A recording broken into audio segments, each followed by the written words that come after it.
so I've just been sitting in the office for a little while, so I'm a bit tight, but we'll go through how we might warm up for a back squat, give you some warm-up routines, and then teach you a little bit technique on the back squat itself and how to get the most out of the lift.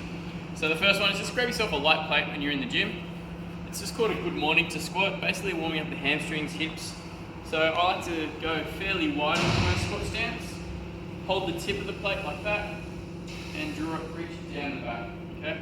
So wide stance, you're going to lean forward into your hamstrings until you feel a nice stretch, the plate's touching your lower back.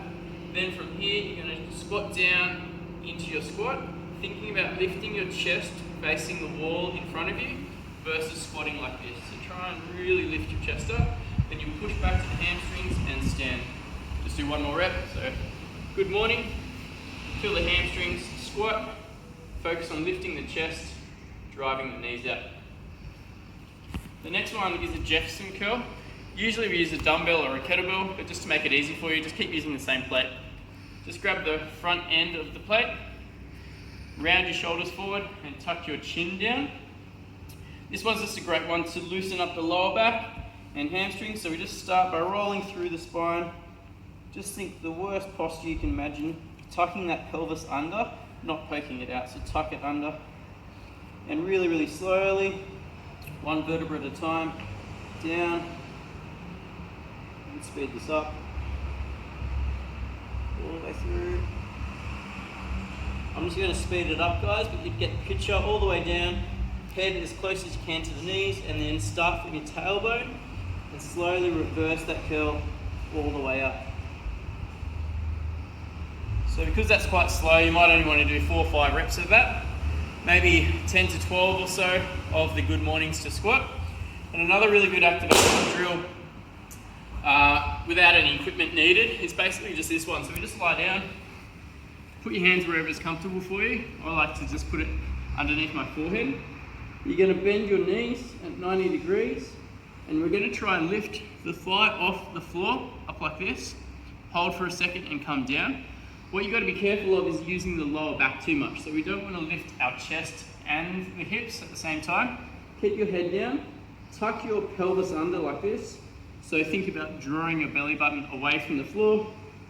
Squeeze your bum, lift, and down. Squeeze your bum, lift, and down. That's a really good one to engage and coordinate the engagement of your hamstrings and glutes together, which you'll need in your back squats as well. And for that one, there's no right or wrong, guys, but maybe do a set of 12, and maybe you want to do 2 rounds of what we just showed you prior to getting ready for the back squat, which we'll run into now. Okay, so once you've done that warm up, guys, we move straight into the back squat. So I'll just go over through a couple of techniques that we teach our members here. One is keeping the upper back tight. So because it's a leg exercise, often we think about the lower limbs, obviously, but we forget the upper body. So I'll just show you something. If I were to comfortably get under the bar, this is what it looks like. That's pretty comfortable for me, okay?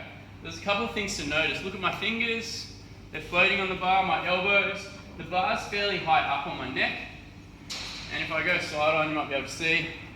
But because I'm comfortable, my upper back is kind of being pushed, caving forward, okay? So I'll wrap that up again. So I always say if it's comfortable, you're not tight, okay? You want it to be uncomfortably tight because you want to be strong like this bar, nice and strong, so nothing's going to move as you squat down. So what I do is I always measure out from the side of the bar here, about a thumb width. That's give or take, guys. Some of you might want to measure out from that line out there, but just make sure that your hands are equal because otherwise the bar can rotate if your one hand's close, one hand's out wide. Number 1, make sure you're equal.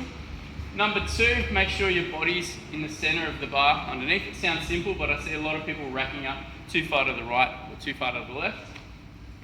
And the next thing is the bar actually rests on top of your shoulder blade, roughly, not on the top of that bony bit of your neck. So if you're getting that neck pain, it's hurting, you're too high up, you need to wedge the bar down lower. So like I said to you before, that's not comfortable for me, and this is how I work around it. I get my hands on, I hold on really tight, and then I literally force the bar down lower. So there's comfortable, I'm going to force it down lower, then I get my feet set, and then I unwrap, okay? In terms of bracing, so that's the upper back covered. When you unrack, guys, before you unrack, you want to take the breath in, because otherwise you've got the weight of the bar pushing down on your body and you can't fill up your diaphragm as well. So if I get set, I'll just exaggerate the breathing. I'll have my feet ready to squat, wedge it down, big breath in here, and then unwrap. Versus unwrapping, then big breath in here. Try and do it before you unwrap that bar. Okay? So say I've set up, guys, I'll just keep moving on. Feet in comfortable squat position. You've taken that big belly breath in, chest is up tight, and think about breaking at the knees and the hips together. So we don't want to go hips, knees, or knees, hips. Either one causes movement through your spine. Try and think about breaking together, driving your knees out, pause, or drive up. Okay, big breath in. If you're doing multiple reps, we like to hold the breath as long as possible because it keeps you as strong as possible. Hope those tips help, guys.